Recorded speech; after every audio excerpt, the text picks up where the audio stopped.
Hello and welcome back to Deck Doctor. This week I am taking a look at Xaldin Fox's Noble Grandeur concept.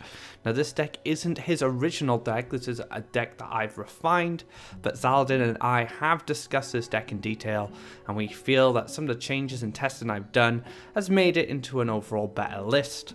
One of the notable changes from his original list, if you have seen it on the hub, is the inclusion of Wave Crash Colossus, which you can use Aurora's creation on to empower your Illusions of Grandeur. Now, Illusion of Grandeur is a big part of this deck.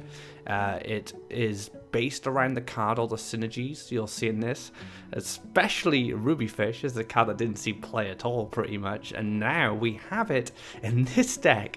And you guys may be thinking, Rubyfish, really? But actually Rubyfish is really good because it powers up your illusion and that 1/1 starts to add up, and the Gabriel Noble as well produces a Rubyfish which also powers up the Illusion of Grandeur.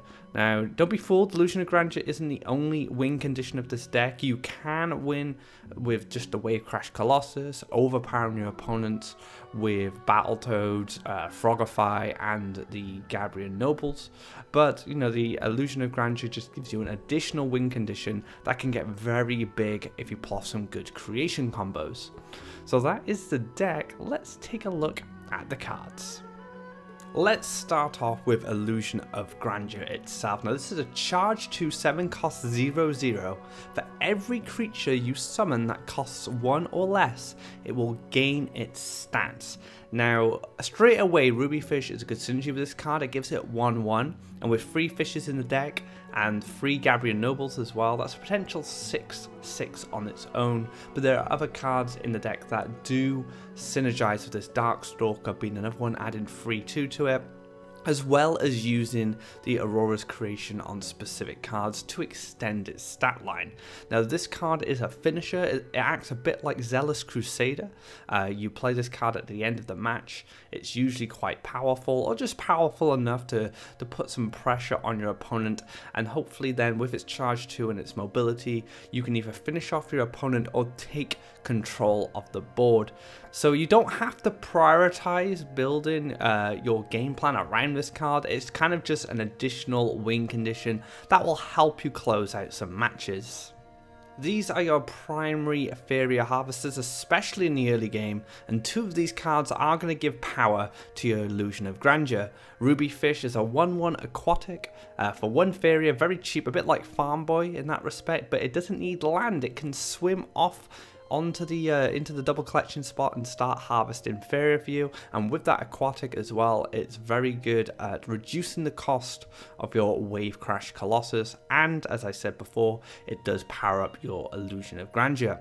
Now Darkstalker is a card that's actually featured in 2 of my deck doctors recently, and I'm starting to really like this card and respecting its power level. This is a 3/2 that becomes a 1 cost when you play an event. There are plenty of events in this deck, Battletoads being one next to it, but also you can reduce its cost with Explore. So on turn 2 this is an exceptional card because you produce a 3/2 body for 1 Faeria that's going to collect Faeria on the next turn unless it gets removed, and then it's paid for itself. But on top of that, it is going to add precious stats to that Illusion of Grandeur, and a 3/2 is a good starting point. Once you start adding Rubyfishes on top of that, maybe something with an Aurora's creation, the illusions can get quite big.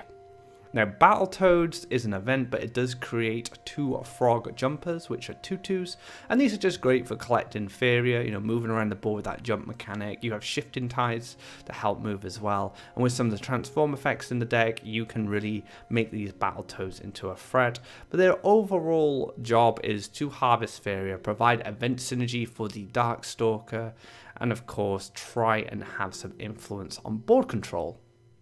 Aurora's creation is one of the prime synergy cards. It's going to allow you to copy a creature and then play it for free sometimes, depending on its cost, and that will add stats to your Illusion of Grandeur. Now there's some great targets in this deck for Aurora's Creation, and we're going to talk about Gabrion Noble.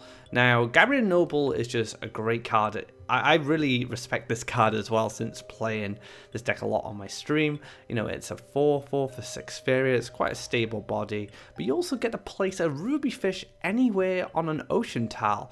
Now, sometimes this will be a bit lackluster, but other times you can just place a ruby fish on the opposite side of the board in between two wells, and that will double collect for you and add additional stats to your Illusion of Grandeur. And collecting from your enemy wells will help you reduce the cost of the Wave Crash Colossus, which is another finisher for this deck. Now, Wave Crash Colossus can get reduced to a 4 Faeria. A 4 Faeria for a 7/7 is exceptional, but when you combine that with Aurora's Creation, you're adding 7/7 to your Illusion of Grandeur. And of course, Aurora's Creation can be used on Gabrion Noble. Gabrion Noble becomes a 1 cost. You'll add the 4/4 stats to the Illusion and the additional 1/1 from the extra ruby fish you're going to be spawning. So these 3 cards are the main Aurora's kind of the main synergies for the Illusions.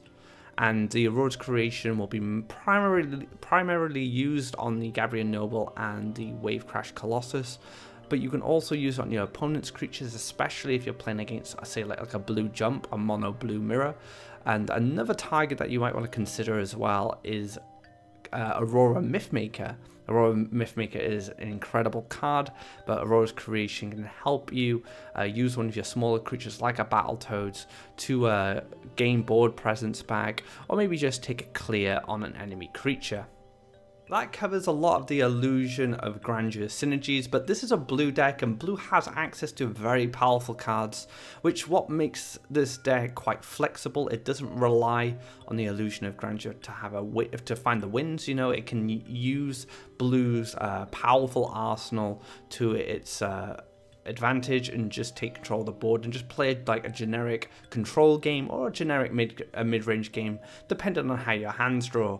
Frogify is like the premium soft removal. You know, it has a transform effect, turn a creature into a 2/2, which is quite easy to manage because you have Battletoads, you have Darkstalkers, you also have the Gabrion Nobles, and sometimes even the Ruby Fish can do some work to help you clear out that frog. Aurora Mythmaker, which I just talked about with the Aurora's Creation, very powerful card, going to be able to power up one of your creatures to a 6/6. Battletoads, Darkstalkers, Ruby Fish is another one as well. Transforming a Ruby Fish into a 6/6 is pretty good, especially if it's on a double collection spot, because it means you'll hold those double collections. You'll be able to harvest from your opponent's well and get those cheap Wave Crash Colossus more efficiently.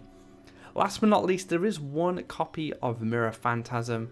This is a fantastic card. Again, you can turn your smaller creatures into 5/5s, such as your Ruby Fishes, but you can also transform bigger threats, like say from a mono green, like a Verdant Force or a Foreign Golem, into a more manageable creature, which you can then clear. So a lot of flexibility with the Mirror Phantasm.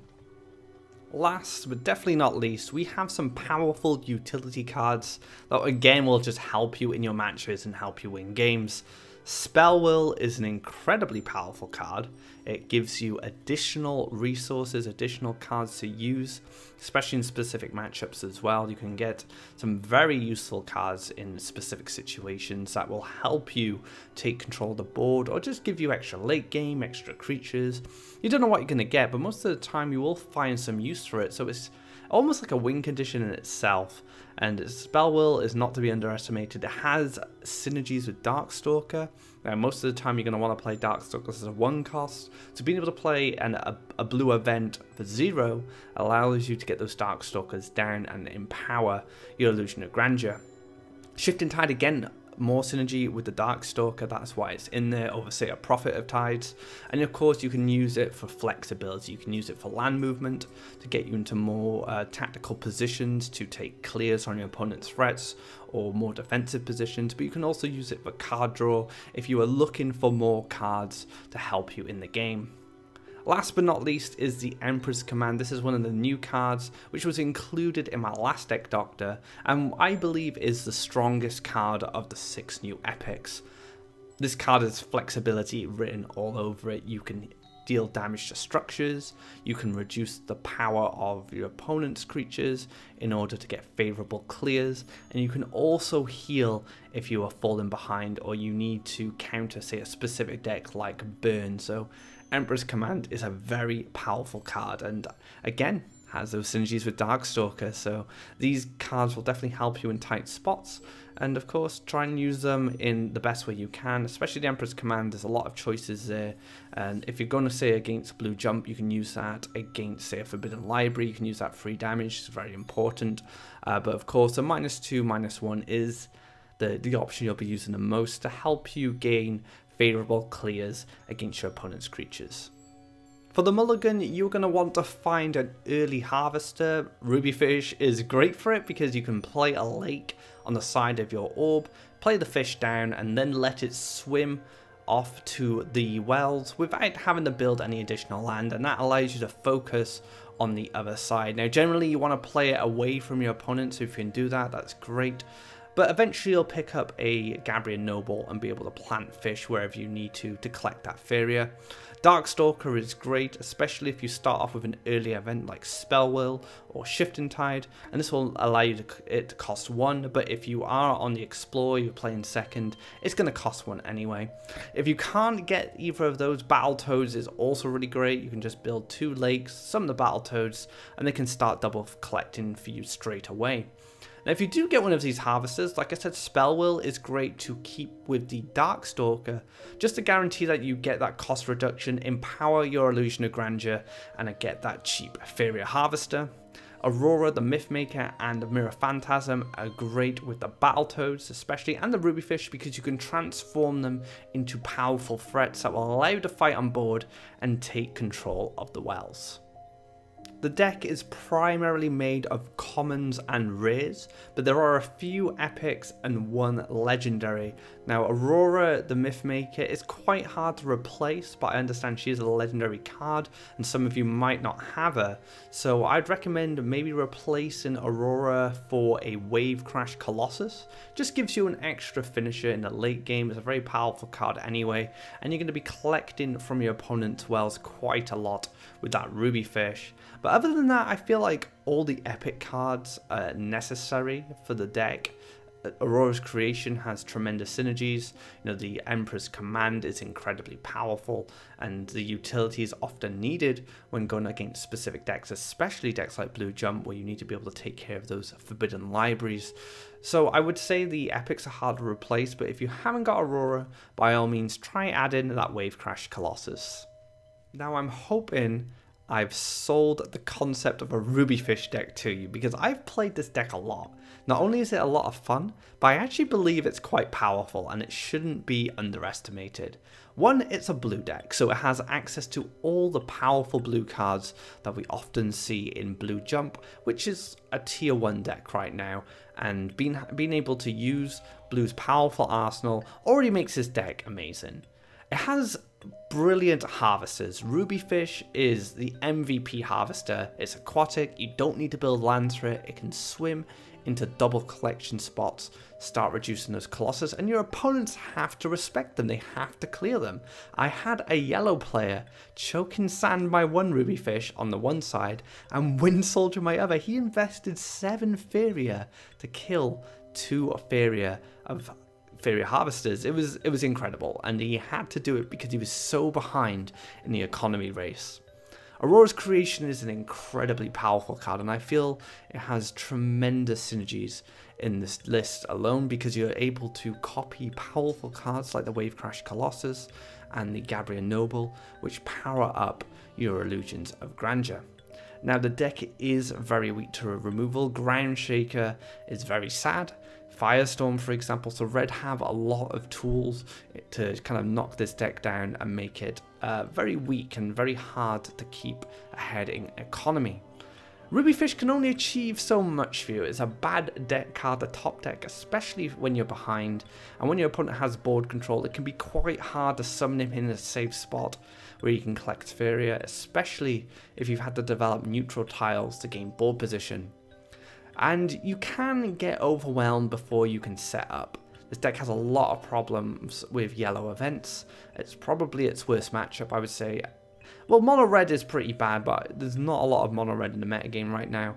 But if you do get swarmed very easily, if the mobility tools of the tempo decks do manage to overwhelm you on your side of the board, it can be very hard to set up cards like Rubyfish, and you're relying on your nobles and your darkstalkers, your battletoads to fend off this aggression. Now, as for matchups, I actually feel that this deck does very well against Blue Jump. I've had great success against it because of Spell Will, you know, and being able to get additional cards to use against Blue Jump. You have pretty much the same tools, but you can be a little bit more efficient sometimes because of Rubyfish collecting more Faeria for you, them having to invest cards into dealing with the Rubyfish, and you have kind of a more extended late game with the Illusion of Grandeur and the Wave Crash Colossus. Mono green is not too bad as well. You're able to transform their big threats with the, you know, the generic blue cards like Frogify and stuff like that. And eventually you can actually overwhelm your opponent with the Wave Crash Colossus. The only problem you will have in the mono green matchup is Voice of Truth does instantly kill your illusion. Now that is a big problem, of course, but if you play smart, if you wait till those Voice of Truths are used first and save your illusions for the late game, you'll be fine. So you need to rely on your mobility and your Wave Crash Colossus to win your matches. Mono red's really bad, like I said. Lots of removal, very easy to deal with the early game, so it's sad times if you do run into, say, a red burn or a red control. And yellow events is another one. They have a lot of removal too, you know, the wind soldiers, the soul drains, but they can overwhelm you quite easily, especially with that windstorm colossus. Land placement is pretty straightforward. You build it like any blue control. You build lakes from the outside of your orb and start collecting Faeria on your own wells. You can eventually challenge whatever wells your opponents are deciding to go for, but you also have access to Rubyfish from the Gabriel Noble, and as you can see there, you can just slot a Rubyfish on the opposite side of the board, and then that can start collecting Faeria for you, and your opponent's gonna have to do something about it, because not only are you collecting from your opponent's well, reducing the cost of those Wave Crash Colossus, but it's also going to be double collecting for you and just going to be a general nuisance because you're going to have so much more Faeria than your opponent. And at some point you're going to want to set up a lake on a well spot for your Illusions of Grandeur. It just gives them a good line to move down and double collect when they get played, because they do have charge too, but it also gives you a good spot for your Battletoads to start collecting from your opponents. Well, once you've taken control of the board, you're going to want to overwhelm your opponents with an Illusion of Grandeur or a Wave Crash Colossus, and then start copying them with Aurora's Creation and just basically go for the win, then go for the orb damage. Board control is your primary concern. Once you've established control, use those finisher cards to close out the match. That wraps up this episode of Deck Doctor. I hope you enjoyed this episode, and I hope you try out this deck. It is amazing. I've played it so much recently, and I believe in Rubyfish. Rubyfish has potential, especially when you combine it with the Illusion of Grandeur. If you liked this video, be sure to drop a subscribe on this channel where I produce all my content, including Deck Doctor, Deck Pilot, and the new series Card Spotlight, so be sure to check that out. If you want to find more articles and decks, head over to the Hub, and that is faeria.com/the-hub, where I produce my articles, Deck Doctor, Deck Pilot, but also you can find guides from other community members and decks as well from top players. If you have any comments about this deck, if you've had any experiences, please share them with me below and I'll have a read of them. So until next time guys, take care, have a great day.